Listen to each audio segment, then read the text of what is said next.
Olá, sejam bem-vindos a mais um programa Direito Unifil aqui na UTV. Eu sou o professor Danilo Delarco e hoje nós vamos continuar falando, é o nosso terceiro programa, sobre um projeto maravilhoso que o curso de Direito da Unifil tem, que é Visitando o Direito em Brasília. Se você acompanha os nossos programas, nos dois primeiros programas nós falamos do STF, do STJ, do Superior Tribunal Militar e do TST.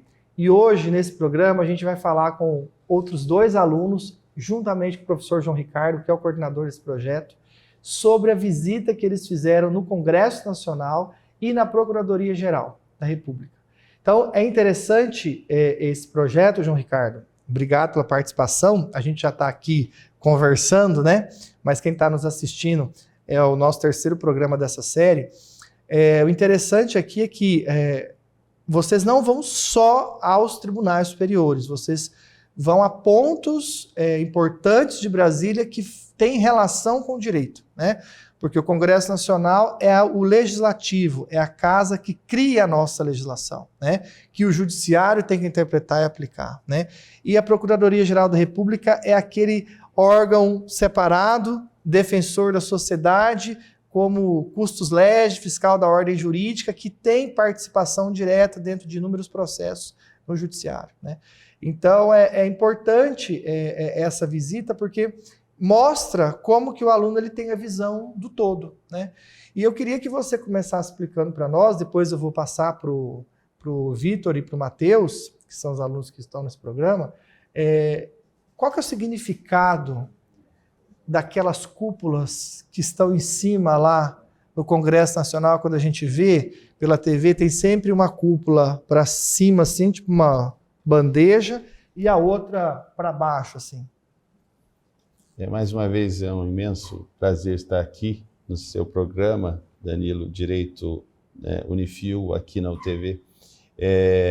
A arquitetura de Brasília, né, foi algo assim planejado de uma forma surreal.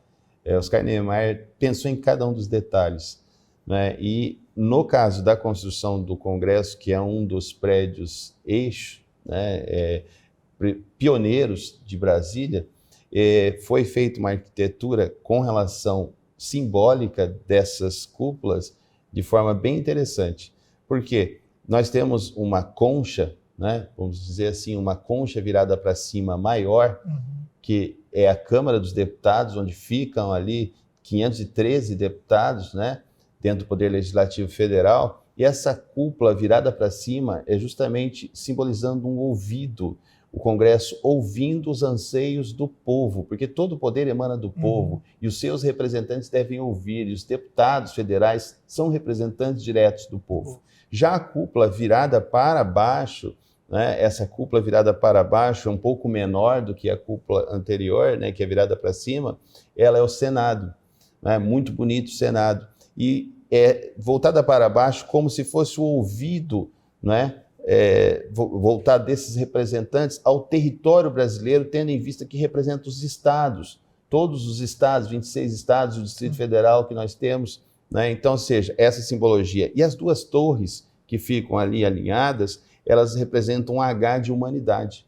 Então, existe todo um simbolismo por trás disso. Isso é interessante. Ou seja, a Câmara dos Deputados ouviu o povo, por isso para cima, né? E o Senado ouvir o anseio do seu estado, né? Exatamente. 3 senadores para cada estado, 81 senadores. E aí sim as leis são criadas, ouvindo todo mundo, né? Sim, e com relação da importância de ouvir todos os segmentos, né? Essa pergunta também é bem importante. Essa é a preocupação do projeto.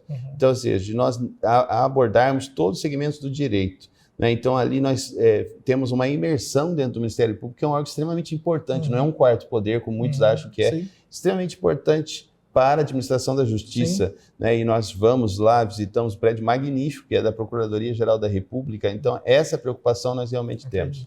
Matheus e Vitor, a gente falou primeiro do Congresso, então, para aproveitar o gancho, no Congresso, vocês assistiram alguma sessão? Tinha algum projeto, algum evento acontecendo? Fala para a gente um pouquinho do que é da ida de vocês ao Congresso. O que vocês acharam mais interessante? A arquitetura, a forma de chegar, a receptividade, o salão azul, o salão verde, enfim. Eu agradeço pelo convite e a visita, né, que a gente fez no Congresso, tanto na Câmara dos Deputados e na dos Senadores, a gente não assistiu nenhuma sessão, acompanhamos, visitamos, conhecemos, tiramos fotos, e na dos Senadores estava tendo um projeto, né, de várias crianças, né, jovens de vários estados do país, se passando por senadores e fazendo uma sessão, né, e a gente não conseguiu acompanhar. Senadores. Pequenos senadores. Não conseguimos acompanhar, né, pelo tempo também e tudo mais, mas esse ponto marcou bastante, muito interessante, né, esse projeto dos pequenos senadores, muito interessante, né, e também muitas obras do Atos Bulcão, né, que sempre chama a nossa atenção, no teto, seja na parede também, porque ele tem uma grande participação junto com o Oscar Niemeyer também na arquitetura de Brasília, né, então são esses pontos que chamam a atenção e são muito interessantes para quem for visitar. E, Matheus, o que você achou lá? O que para você, assim, o Congresso destacou, assim, você fala, nossa... Vocês já foram 2 vezes, ou não? Não, eu já fui 2 vezes. Você foi a primeira vez, você já foi a segunda vez. Agradeço o convite. Eu acho que as obras não é uma coisa assim inimaginável, né? Eu não, na verdade, não esperava que ia ser tão legal quanto foi quando eu fui, né? Se eu não me engano, Ventania é o nome da obra que você chega e tá ali eu achei foi a que mais impactou, assim. E em relação aos, acho que senadores mirins, quando começou a sessão a gente teve que sair, né? Então acho que se tiver chegado um pouquinho depois, talvez daria para acompanhar um pouquinho. Tinha alguma coisa? Teve alguma coisa na Câmara dos Deputados ou não? Não. Tava vazia. A gente só tiramos foto mesmo, olhamos, admiramos, né? Porque muito legal, mas não conseguimos presenciar nenhuma sessão. Mas deu aquela sensação de entrar, ver onde os deputados sentam, a tribuna. Deu uma boa sensação. Os senadores, enfim. Deu para ter uma noção como de querer estar ali nesse meio, né? Algo muito interessante. Muito bacana. Em relação ao Congresso, João, como que é feita essa organização? Vocês também passam por um cadastro, igual é feito nos tribunais? Tem uma segurança? Os alunos... como que é feito isso? Todos os prédios têm detectores de metal. Isso já existia antes do 8 de janeiro. Então, ou seja, isso é uma segurança padronizada em todos os principais prédios. No caso, é bem interessante o que eles comentaram, o Vitor e o Matheus, porque assim, no caso do Congresso, ele é extremamente grande. Então, ou seja, não é possível nós assistirmos uma sessão e visitar o restante dele. Entendi. Então, existe até o anexo onde ficam os gabinetes dos parlamentares, deputados e senadores, que é subterrâneo. Você passa por um túnel subterrâneo até chegar lá, que leva mais ou menos entre 20 minutos, 15, 20 minutos. 513 deputados, mais 81 senadores, uma estrutura para comportar quase 600 parlamentares no modo geral. Sim. Com assessores, um prédio que tem que ter uma... Eu falo sem sombra de dúvida que o Congresso Nacional é o prédio mais colossal de Brasília, né? É único, né? É único no mundo. E como já foi dito em vários programas, tudo tombado pelo patrimônio, foi destruído também, grande parte dele já está totalmente revigorado. Dá para se perceber prédios agora espelhados, muito provavelmente com reforço, né, 9 milímetros, né, de diâmetro, né, dos vidros. Então, ou seja, tudo já foi reformado, né, tudo que foi destruído já foi reformado para mostrar justamente a força dos poderes, né? E esse projeto nosso, ele é específico, né, para tratar dos 3 poderes, justamente por ser um projeto de direito constitucional, né? Então, nós tratamos e tomamos esse cuidado de tratar especialmente dos 3 poderes. Bacana. Eu vou chamar o nosso intervalo e a gente volta já. E aí a gente vai falar um pouquinho sobre a Procuradoria-Geral da República, vamos dizer assim, o prédio suntuoso do Ministério Público. Então, não sai daí, a gente volta já.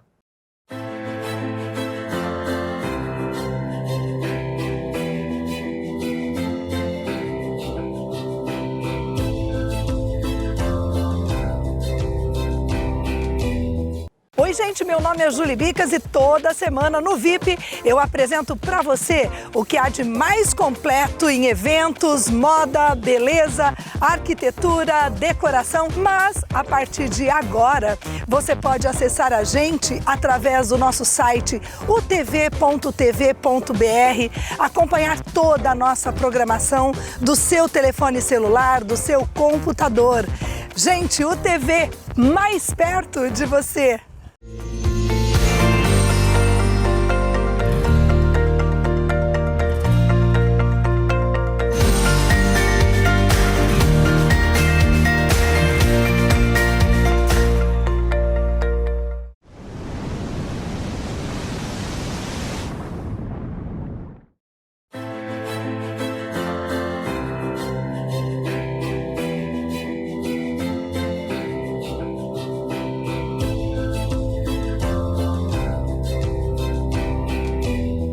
Olá, voltamos com o programa Direito Unifil aqui na UTV. Se você ligou agora, nós estamos falando sobre um tema muito legal que os alunos do curso de Direito foram a Brasília, um projeto legal chamado Visitando Direito em Brasília, do curso de Direito da Unifil aqui em Londrina, sob a coordenação do professor João Ricardo.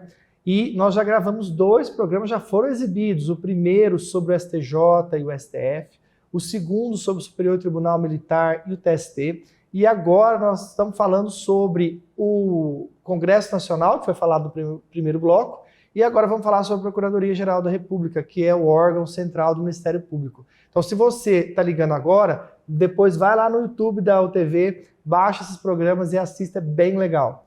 Pessoal, em relação à Procuradoria, então vocês falaram a visão de vocês em relação ao Congresso, né? Ou seja, um prédio um pouco fora do padrão dos outros, né? Em termos de tamanho e tudo. E vocês não conseguiram assistir às sessões porque, primeiro, era uma sexta-feira, né? Normalmente não tem sessão sexta-feira, poucas vezes, né? Terça, quinta. E aí vocês também tinham que conhecer e visitar os demais locais. Agora, em relação à Procuradoria-Geral da República, né? A gente sabe que é o órgão central do Ministério Público ali, né? O que vocês acharam de interessante? Além da arquitetura, o que tinha lá nesse prédio? O que vocês viram lá que chamou a atenção de vocês? O Museu do Ministério Público eu achei incrível, que conta um pouco sobre a história do Ministério Público, né? Desde, acho que não vou me lembrar a data agora, que conta... Poxa, seria muito interessante eu lembrar o nome do cara, mas eu não vou conseguir lembrar. Que ele foi assassinado e desde então que veio... que foi criado o Ministério Público um pouquinho mais com ênfase, Esse cara foi assassinado, aí o MP foi criado para defendê-lo. Que foi um... na verdade, havia eles chamam de escândalo da mandioca. Então, essa história ela foi investigada pelo Ministério Público, sempre atuante, né, e um determinado membro, né, procurador do Ministério Público, esteve afim, né, foi a fundo, né, com relação a essa investigação, até descobrir o que eles faziam, esse esquema de corrupção, né? Então eles plantavam, depois sumiam e depois cobravam por estar plantando e fazendo um círculo vicioso e superfaturando. E aí, por ele estar sendo muito visado por essa investigação, então ele foi assassinado. Então um dia que ele estava na casa dele, saindo da casa dele, foi assassinado. E a partir daí, então, ele se transformou num mártir para o Ministério Público, né? Então, dessa forma, o Ministério Público, que é um só, né? Então, se destaca. E, inclusive, o Matheus falou, existe o Ministério Público já desde o Brasil Império. Então, antes da proclamação da República, já existe o Ministério Público. Então, é muito importante entender que o Ministério Público não é um quarto poder, ele é extremamente importante para a administração da justiça e ele é uno, né? Então, dentro dos seus princípios, né, indivisível, e ali você vê a grande importância dos seus membros, né, no museu. O Matheus, e aí você chamou a atenção essa história do caso, então, da mandioca, que é o caso que o procurador foi o Martin lá, e que mais, assim, que chamou a sua atenção ali em relação ao MP? Então, o que prendeu minha atenção foi exatamente... Foi essa história. Foi a história, foi como... tudo aconteceu, ainda tem ali E ali você vê que o Ministério Público toma força a partir dessa história. A partir dali ele começa a tomar uma força que é hoje, né? Ainda ali tem os pertences dele, né? Do dia do atentado, tal óculos, tal relógio. De ouvido também, para escutar a história, tem toda isso, tem uma ala específica só para essa história. Só para contar essa história. Tem na parede, tem uma televisão que você acompanha, um fone de ouvido para você escutar essa história, então tem todo um... Ou seja, para eles foi tipo um divisor de águas, Sim, né? foi tipo ali assim, que... A partir de agora, nós perdemos um colega e a gente vai ter força para mudar, manter mudar essa história. E até esse museu foi construído depois disso. E é interessante que é um museu muito multimídia, como disse o Vitor. Então, assim, tem fone de ouvido, tem aplicativos ali que você interage o tempo todo. Então, assim, é um museu mais sofisticado que existe em Brasília. É bem imersivo a experiência que você tem lá, porque você sempre está dentro o da museu tecnologia. É dentro da PGR. Isso, ali dentro da PGR. Tá, é um prédio, todos os prédios têm uma ala histórica, vamos dizer assim, né? Sim. Tá. Sim. E a estrutura é fora do padrão ou não, em relação aos outros, em termos de arquitetura? Em termos de arquitetura, o PGR, eu acho que, na minha visão, é uma arquitetura muito diferente, porque é um prédio que não tem parede. Então ele é sustentado por uma estrela que fica em cima dele e aí conecta conecta os dois prédios. Então, tipo, é algo muito, muito diferente de tudo assim que eu vi lá em Brasília. E ele é todo de vidro, então é muito bonito, imponente, diferente. Porque é um formato redondo, então você olha de longe, você já vê algo diferente. Entendeu? Porque a estrutura dele é diferente mesmo. Então, o prédio... Isso, eu acho que a estrutura dos prédios novos mostra muito o que o órgão quer passar. Ou seja, ele não é um órgão como os outros. Ele não é um órgão que está nos 3 poderes. Ele é um órgão diferenciado. Então ele quer passar o quê? Exatamente. Que ele é um órgão moderno, atualizado, diferenciado e que não deixa de dentro dele ter a parte histórica e de ter a sua origem, né? Então acho que a arquitetura quer dizer muita coisa. Você explicou do Congresso, então eu sempre pergunto da arquitetura por quê? Porque eu acho que ela retrata um pouco da história do que aquele órgão quer dizer, né? Então eu acho isso bem interessante. E para a gente arrematar aqui, o que vocês acharam, em geral, de mais interessante? O Vitor já foi 2 vezes, né? 2 vezes. Você, Matheus, que foi a primeira vez, assim, o que te chamou mais atenção na visita? A parte histórica de tudo. Tudo ali que tinha um museu, tudo que... De foi fato. o que... Você conhecer a origem... foi o que me chamou a atenção e assim foi o que... Foi o ápice, assim, pra mim foi... Por que surgiu tudo aquilo? Tudo. Então, tudo que tinha um museuzinho, tudo que tinha uma história, é o que mais me chamou a atenção, é o que faria eu voltar de novo, com certeza. Entendi. É a história. Bacana. E você, Vitor, o que te chamou mais atenção lá? Mesmo eu indo pela segunda vez, sempre é uma sensação diferente. Fala pra mim, na primeira qual foi a sensação e na segunda qual foi a sensação? Não, na primeira vez é aquela sensação de novo, diferente, algo grande, suntuoso, a história. Então você tá vivenciando um pouco da história. E é muito detalhe, né? Porque você tá lá, então tem muita coisa. E na primeira vez você olha, observa, mas você não tem tanta aquela sagacidade de entender certas coisas. Na segunda vez, com mais bagagem, eu já olhei diferente, vi coisas que eu não tinha percebido da primeira vez. Então você tem um outro olhar e você olha aquilo de perto, parece de filme, é algo surreal. A arquitetura e a história, você tá na história, você está vivenciando um pouco da história ali. Porque você está no museu, está olhando, está dentro, está passando muitas pessoas que trabalham lá, igual a gente não teve a oportunidade de estar junto, mas passou por nós, né? O antigo procurador-geral da República, então é algo... Você está no meio da história, porque Brasília é a história do... Um ex-procurador que a gente via na mídia o tempo todo, de repente você passa por lá. É como alguém comum, alguém do dia a dia, que não é, né? Algo diferente. Não tem, algo... E só para a gente finalizar, você foi antes do 8 de janeiro e agora depois. Sim. Você notou alguma diferença em alguma estrutura lá ou para você, não, conseguiram praticamente recuperar, não notei tanta diferença? Não, eles conseguiram praticamente consertar tudo, né, deixar tudo como estava antes. E aí tem algumas memórias que eles deixaram lá como de 8 de janeiro para a gente ver. Até para entrar para a história. Para entrar para a história também, para quem for lá ver, nossa, aconteceu isso. Então, mas tudo que deu, eles conseguiram consertar, graças a Deus, para ficar tudo igual estava antes. Então, a segurança talvez, né, tem que reforçar um pouco, né, que foi já tinha quando a gente foi antes desse fato, já tinha uma segurança boa, né, detector de metal, tudo mais. Eu acho que só agora é um pouco mais cauteloso do que antes, mas nada muito diferente. Tudo como estava antes também. Beleza, gente. Muito bom. Muito obrigado. Parabéns pela visita, né? Vocês estão terminando aí agora, o 5º ano, né? E encerrar com chave de ouro. Obrigado, João, mais uma vez. A gente vai ficar aqui porque vai ter mais 2 programas. E você que está aí, você já sabe, vai fazer Direito? Vem para a Unifil. É aqui que está o melhor curso, não adianta. Direito na Unifil e pós-graduação na Unifil. Nós temos inúmeras áreas de pós-graduação, direito penal, direito civil, direito do trabalho, direito imobiliário, direito previdenciário, notarial, perícias judiciais, um leque de opções que cabe no seu bolso, a qualidade você já conhece. Muito obrigado pela sua audiência, fique com Deus, até mais.